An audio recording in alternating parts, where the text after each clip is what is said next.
إن الحمد لله نحمده ونستعينه ونستغفره ونعوذ بالله من شرور أنفسنا ومن سيئات أعمالنا من يهده الله فلا مضل له ومن يضلل فلا هادي له وأشهد أن لا إله إلا الله وحده لا شريك له وأشهد أن لا إله إلا الله وحده لا شريك له وأشهد أن محمدا عبده ورسوله يا أيها الذين آمنوا اتقوا الله حق تقاته ولا تموتن إلا وأنتم مسلمون يا أيها الناس اتقوا ربكم الذي خلقكم من نفس واحدة وخلق منها زوجها وبث منهما رجالا كثيرا ونساء واتقوا الله الذي تساءلون به والأرحام إن الله كان عليكم رقيبا يا أيها الذين آمنوا اتقوا الله وقولوا قولا سديدا يصلح لكم أعمالكم ويغفر لكم ذنوبكم ومن يطع الله ورسوله فقد فاز فوزا عظيما أما بعد فإن خير الحديث كتاب الله وخير الهدي هدي محمد صلى الله عليه وسلم وشر الأمور محدثاتها وكل محدثة بدعة وكل بدعة ضلالة وكل ضلالة في النار. أعوذ بالله من الشيطان الرجيم. بسم الله الرحمن الرحيم. قاف والقرآن المجيد بل عجبوا أن جاءهم منذر منهم فقال الكافرون هذا شيء عجيب أإذا متنا وكنا ترابا ذلك رجع بعيد قد علمنا ما تنقص الأرض منهم وعندنا كتاب حفيظ بل كذبوا بالحق لما جاءهم فهم في أمر مريج أفلم ينظروا إلى السماء فوقهم كيف بنيناها وزيناها وما لها من فروج والأرض مددناها وألقينا فيها رواسي وأنبتنا فيها من كل زوج بهيج تبصرة وذكرى لكل عبد منيب ونزلنا من السماء ماء مباركا فأنبتنا به جنات وحب الحصيد والنخل باسقات لها طلع نديد رزقا للعباد وأحيينا به بلدة ميتا كذلك الخروج كذبت قبلهم قوم نوح وأصحاب الرس وثمود وعاد وفرعون وإخوان لوط وأصحاب الأيكة وقوم تبع كل كذب الرسل فحق وعيد أفعينا بالخلق الأول بل هم في لبس من خلق جديد. وقال الله تعالى في موضع آخر ومن أعرض عن ذكري فإن له معيشة ضنكا ونحشره يوم القيامة أعمى.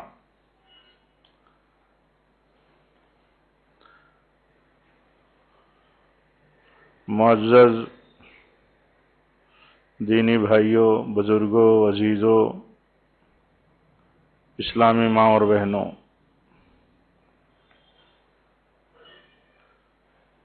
اللہ تعالیٰ نے نیکی اور بدی کا بدلہ رکھا ہے.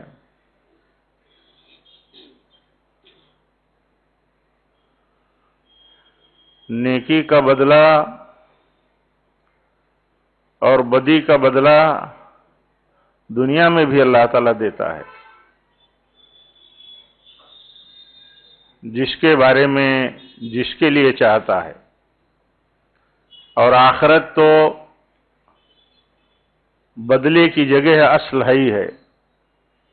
اصل حساب تو آخرت کا ہی حساب ہے، لیکن اللہ تعالیٰ دنیا میں بھی نیکیوں اور برائیوں کا بدلہ دیتا ہے جہاں جب اس کی جس کے لیے مشیت ہوتی ہے. ہمارا جب یہ تصور مضبوط ہو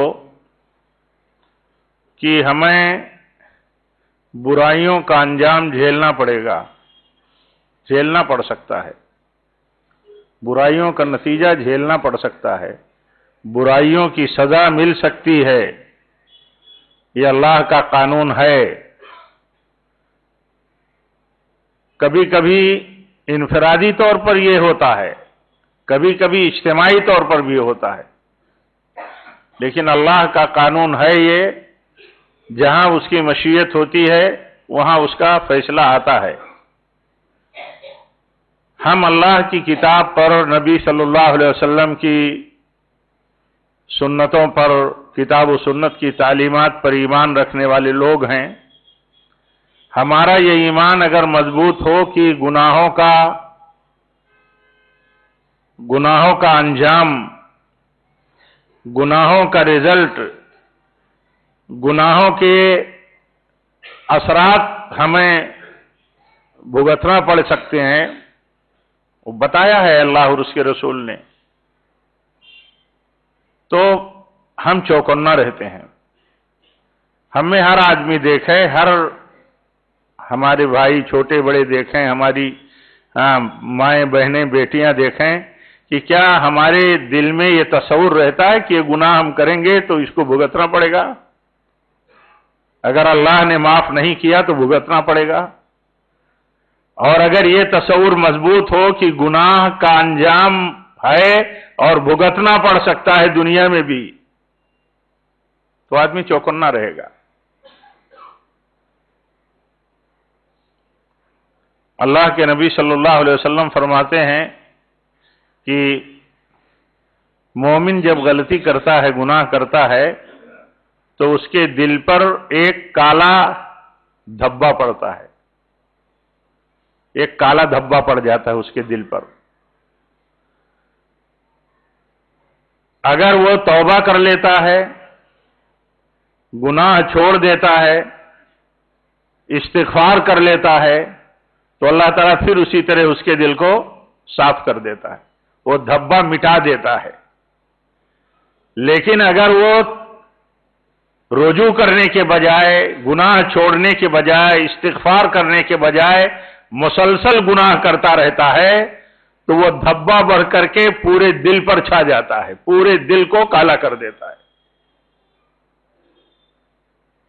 اور جب انسان کا دل کالا ہو جاتا ہے، پورے طور پر اس کا دل دھبوں سے بھر جاتا ہے، تو یہ اللہ تعالیٰ نے بیان کیا کہ یہ جب ہوتا ہے تو یہ انسان کے کرتوت کا نتیجہ ہوتا ہے، ایک مومن کے کرتوت کا یہ نتیجہ ہوتا ہے کہ اس کا دل جو ہے، اس کا دل کالا ہو جاتا ہے۔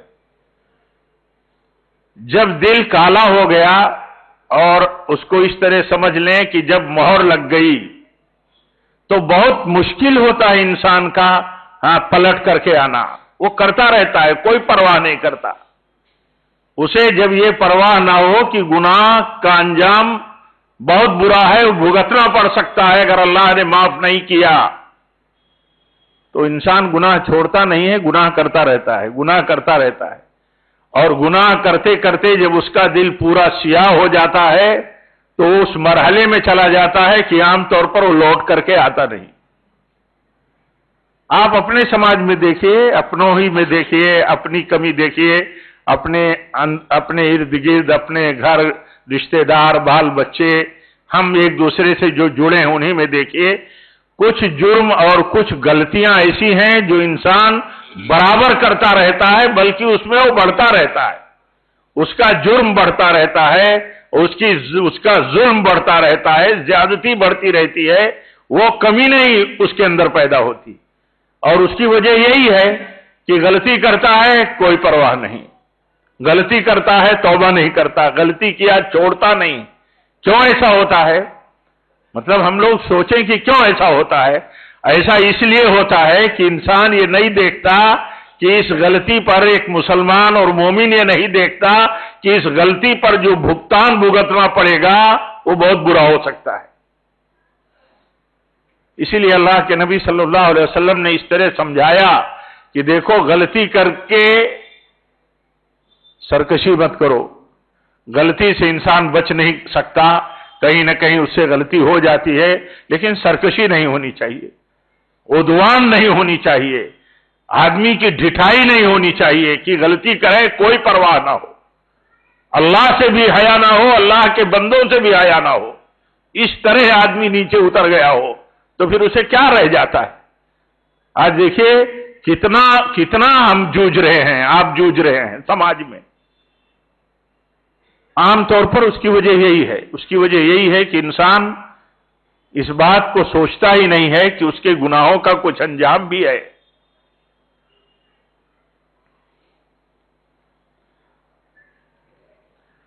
اللہ تعالیٰ کی سنت ہے کہ جب انسان نیک ہوتا ہے، ولی ہوتا ہے، اللہ کا تقوی والا ہوتا ہے، ولی سے مراد یہ ولی نہیں جو ہمارے سماج میں گنے چنے لوگوں کو طے کر کے ان کی مزار بنائے گئے یا مزار بنا دیے جاتے ہیں، پھر اس پر عرس لگتے ہیں، پھر وہاں جا کر کے استمداد کیا جاتا ہے، مدد مانگی جاتی ہے، مصیبتوں بیماریوں سے نجات مانگی جاتی ہے، فریاد کی جاتی ہے، ان کو چوما چاٹا جاتا ہے۔ وہ ولی نہیں، وہ سارے ولی ہیں اللہ کے، اپنے ایمان اور تقوی کے حساب سے جتنا جن کا درجہ بلند ہے وہ اتنے ہی اللہ تعالیٰ کی ولایت میں بلند ہیں۔ تو اللہ تعالیٰ کا دیکھیے قانون ہے، اللہ تعالیٰ کا قانون ہے کہ جو میرے نیک بندوں سے جنگ چھیڑتا ہے، لڑتا ہے، تو میں اس کے خلاف جنگ چھیڑتا ہوں۔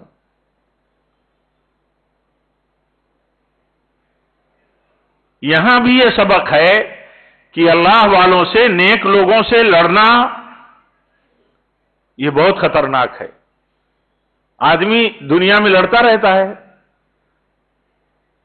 جنگیں چھڑی رہتی ہیں، ایک دوسرے کے آپس کے تعلقات سے آگے بڑھ کر کے جتنے بھی تعلقات ہوتے ہیں دیکھیے اس میں اکثر چھڑا رہتا ہے مسئلہ، اکثر۔ لیکن کیا کبھی ہم یہ سوچتے ہیں کہ ہم سے بہتر ہے، اللہ سے ڈرنے والا ہے، علم والا ہے، پابند صوم و صلات ہے، تقوی والا بندہ ہے، بھلے کمزور ہے، اس سے لڑنا اللہ سے لڑنا ہے، اللہ سے لڑائی مول لینا ہے۔ اور اللہ سے جو لڑائی مول لے گا، آپ بتائیے اس کا انجام کیا ہوگا؟ اس کا انجام ہوگا ذلت، اس کا انجام ہوگا رسوائی۔ کون پرواہ کرتا ہے؟ آپ بتائیے عام طور پہ کون پرواہ کرتا ہے؟ کون یہ سوچتا ہے وَمَن يُهِنِ اللَّهُ فَمَا لَهُ مِن مُكْرِمٍ؟ کون سوچتا ہے اللہ اگر ذلیل کر دے گا تو اس کو اگر جس کو بھی اللہ ذلیل کرے اس کو عزت کون دے سکتا ہے؟ نہیں دے سکتا ہے کوئی عزت۔ اور اللہ تعالیٰ ذلیل کرتا ہے، اللہ تعالیٰ ذلیل کر سکتا ہے ان اپنے ایمان والے بندوں کو بھی جو جرم کرتے ہوئے کوئی پرواہ نہ کرے۔ ایک دوسرے پر لان تان کرنا، ایک دوسرے کو برا بھلا کہنا، ایک دوسرے کو ذلیل کرنا، وہ بھی مومن ہو۔ کبھی ہم یہ سوچتے ہیں کہ ایک دوسرے کو ذلیل کرنا، پیٹھ پیچھے اس کے خلاف باتیں کرنا، اس کی انسلٹ کرنا، غیبتیں کرنا، یہ کتنا جرم ہے؟ عام طور پر کون سوچتا ہے؟ آپ میں ہر آدمی، ہم میں ہر آدمی سوچے کہ کبھی ہم یہ سوچتے ہیں ایک دوسرے کی تذلیل کرتے ہوئے، اس کی برائی کرتے ہوئے کہ اس کا انجام برا ہو سکتا ہے؟ اللہ کے بندوں کو ذلیل کرنا یہ وہ عمل ہے جس کی بنیاد پر اللہ تعالیٰ کی طرف سے آدمی ذلیل کیا جا سکتا ہے۔ عام زندگی کے حالات میں یہی صورتحال ہے کہ آدمی پرواہ نہیں کرتا۔ ہمارے سماج میں آج عام حالت یہ ہو گئی کہ ہم پرواہ ہی نہیں کرتے کہ ہم جو کرتے ہیں اس کا کچھ ریزلٹ بھی ہے اللہ کے دین اور اللہ کے قانون میں، اللہ کی طرف سے۔ ایک آدمی اگر یہ سوچے کہ اپنے بڑے کی عزت کرنا، اپنے چھوٹوں پر شفقت کرنا، یہ دین کا بہت بڑا حصہ ہے۔ اللہ کے نبی صلی اللہ علیہ وسلم فرماتے ہیں لیس منا آپ فرماتے ہیں لیس منا من لم یرحم صغیرنا ولم یوقر کبیرنا، آپ فرماتے ہیں کہ وہ ہم میں سے نہیں ہے، ہمارا نہیں ہے، ہماری امتی کے طریقے پر وہ نہیں ہے جیسا کہ میری امت کا طریقہ ہوتا ہے۔ کون؟ آپ نے فرمایا جو اپنے بڑوں کا احترام، تعظیم، عزت نہ کرے، اپنے چھوٹوں پر شفقت نہ کرے، اپنے بیچ میں بزرگ جو ہوں ان کا اجلال، ان کا احترام، ان کی بزرگی دل میں نہ رکھے، احترام نہ رکھے۔ پوچھیں، آپ پوچھیں ہم لوگ اپنے دل سے، اپنے ضمیر سے، گریبان میں اپنا سر ڈال کر کے کہ کیا یہ وتیرہ، یہ طریقہ، یہ ادب ہمارے ہاں ہے؟ اس کے الٹا ہے، عام طور پر اس کے الٹا ہے کہ آدمی چھوٹا ہے تو شفقت کے بجائے اس پر ظلم، اس کے ساتھ غصب، اس کے حقوق کا مارنا، اور بڑا ہے تو کچھ نہیں کر سکتا، ہاں تو اس کا کوئی احترام نہیں، کوئی عزت نہیں، اس کو سامنے نہیں تو پیچھے ہی ذلیل کرو۔ تو اس کا انجام کیا ہے؟ دیکھیے اس کا انجام یہ ہے، اللہ کے نبی فرماتے ہیں جو اپنے بڑوں کا احترام اور ان کی تعظیم نہ کریں، اپنے علماء کا حق اور مقام نہ جانے، اپنے چھوٹوں پر شفقت نہ کرے، اللہ کے نبی فرماتے ہیں لیس منا، وہ ہمارا نہیں۔ ہم میں کوئی آدمی یہ سوچ سکتا ہے کہ ہم اس کیٹیگری میں چلے جائیں گے جس کیٹیگری میں نبی صلی اللہ علیہ وسلم کے امتیوں کے طریقے پر وہ کیٹیگری نہیں ہے، ہم وہاں چلے جائیں گے؟ نہیں سوچتا ہے آدمی عام طور پر۔ اور اگر سوچنے لگے، ہم میں کا ہر آدمی اگر سوچنے لگے تو آپ بتائیے دنیا میں سب سے زیادہ حملے آج، دنیا میں سب سے زیادہ حملے کمزوروں پر، بزرگوں پر، علماء پر، یہ ساری چیزیں بہت عام ہیں۔ علماء پر حملہ کرنے کا آپ نہیں سوچ سکتے عام طور پر۔ اس کی جڑیں کہاں ہیں؟ اس کی جڑیں اسلام دشمن مطلب مشن سے متعلق ہیں۔ دنیا میں جو اسلام کی جڑیں کھود دینا چاہتے ہیں، ہاں ان کا یہ ایجنڈا ہے کہ اسلام چونکہ علماء کے ذریعے باقی رہتا ہے، وہی اسلام امت تک، عوام تک پہنچاتے ہیں۔ علماء کی حیثیت اور عزت عوام کی نگاہوں سے گرا دو، علماء کی ذلت اور علماء کے خلاف باتیں کر کے، ان کی ایک ایک کہیں غلطیاں ہوں تو اس کا اشتہار کر کے کرو کیا کہ ان کی عزتیں گرا دو۔ علماء کی عزتیں گر گئیں، گھٹ گئیں تو کیا ہوگا؟ دھیرے دھیرے آدمی کے دل سے اسلام کی عزت گھٹ جائے گی۔ علماء جو ہماری نظر میں ہمارے لیے بہت بڑا مقام رکھتے ہیں اسلام کی بنیاد پر، بہت بڑا درجہ ہے ان کا جب درجہ ہمارے دل و دماغ سے نکل جائے، ان کی حیثیت ختم ہو جائے تو آدمی نہ ان سے سننا چاہے گا، نہ ان کا احترام کرنا چاہے گا، نہ جڑنا چاہے گا۔ نتیجہ کیا ہوگا؟ نتیجہ یہ ہوگا کہ وہ برکت جو علماء سے ملتی ہے، وہ برکت جو اپنے اکابر سے ملتی ہے، یا وہ برکت جو اللہ تعالیٰ نے بزرگوں کے ذریعے رکھی ہے، ان کے تجربے، ان کی دانشمندی، ان کی سوجھ بوجھ، لمبی عمر کے ان کے اپنے جو ایکسپیرینس ہیں، اس سے آدمی محروم ہو جائے گا۔ تو یہ ساری چیزیں یہ کیوں کی جاتی ہیں؟ صحابہ کو شیعہ اور روافض کیوں تبرہ کرتے ہیں؟ اس لیے تبرہ کرتے ہیں ہاں کہ ان کے پیچھے ایک مقصد ہے کہ صحابہ ہی امت اور نبی صلی اللہ علیہ وسلم اور دین کے بیچ میں واسطہ ہیں۔ اگر اس واسطے کو داغدار بنا دیا جائے، غیر معتبر بنا دیا جائے کہ یہ معتبر نہیں ہے، یہ غلط تھے، ان پر بھروسہ نہیں کیا جا سکتا، تو سیدھی بات ہے اس کا رزلٹ کیا ہوتا ہے؟ اس کا رزلٹ یہ ہوتا ہے کہ اس دین پر بھی بھروسہ نہیں کیا جا سکتا جو ان کے تھرو آیا ہوا ہے، انہی کے تو تھرو ملا ہے دین۔ اللہ کے نبی سے صحابہ نے دین سیکھا، صحابہ اللہ کے نبی کے حکم کے مطابق آگے دین بڑھاتے گئے اور دین بڑھتا بڑھتا چلا آیا یہاں تک۔ تو وہ واسطہ، وہ کڑی جو نبی صلی اللہ علیہ وسلم اور امت کے بیچ میں ہے، وہ کڑی صحابہ کی ہے۔ تو انہوں نے کیا کیا؟ صحابہ کو نشانہ بنایا، صحابہ کو نشانہ بنایا، اور بہت بڑا ٹارگیٹ یہ رکھا کہ تاکہ جب صحابہ کو متہم کر دیا جائے، غیر معتبر کر دیا جائے اور ان کا اعتبار لوگوں کے دلوں سے نکال دیا جائے تو دین کا جو کچھ حصہ ہمارے بیچ میں موجود ہے وہ خود غیر معتبر ہو جائے۔ تو یہ بہت بڑا، یہ اس کا انجام کیا ہوتا ہے، بہت خطرناک ہوتا ہے۔ اسی لیے یہ ضروری ہے کہ سمجھنا، آخر علماء ہی آپ کے ہمارے سماج میں سب سے برے ہیں۔ آپ کبھی سوچتے ہیں، کبھی ہمارا نوجوان سوچتا ہے، کبھی سرفرے جو سوشل میڈیا پر علماء کی برائیاں کرتے ہیں ان کے بارے میں عام لوگ یہ سوچتے ہیں اپنے تجربوں کی روشنی میں۔ ہم آپ ایک سماج میں رہتے ہیں، ہمارے علماء بھی ہمارے سماج کا حصہ ہیں، جو اچھے ہیں، سچے ہیں، کوششیں کرتے ہیں، معصوم نہیں ہیں۔ ایسا نہیں کہ ان سے غلطیاں نہیں ہو سکتی، وہ کوئی نبی اور پیغمبر ہیں، معصوم نہیں ہے وہ، لیکن یہ تو دیکھیں کہ کیا ہم سے وہ برے ہیں، کیا ہم سے وہ برے ہیں؟ تو یہ جراتیں اور یہ سرکشیاں اور یہ جو غیروں کا اسلام دشمنوں کا طریقہ ہے جو آ جاتا ہے اور آ گیا ہے کچھ لوگوں کے بیچ میں، اللہ تعالیٰ ہم کو سب کو توبہ کی، رجوع کرنے کی، استغفار کی توفیق دے۔ یہ بہت خطرناک چیز ہے، یہ بہت خطرناک چیز ہے۔ اسی لیے یہ سمجھنا ضروری ہے کہ جن لوگوں کے، ہمارے سب سے بڑے محسن میں کہا کرتا ہوں کہ اگر آپ سوچیں تو ہمارے سب سے بڑے محسن کون ہیں؟